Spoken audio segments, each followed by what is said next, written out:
Hello everyone. Today we will talk about how to feed the app of AK option. You will go to settings.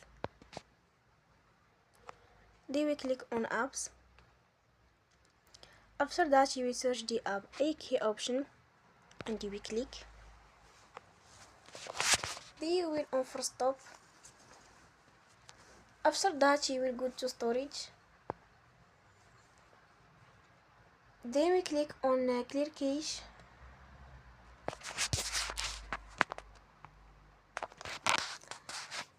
In the end, turn off your phone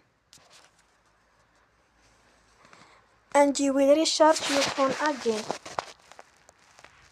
Don't forget to support us by like and subscribe.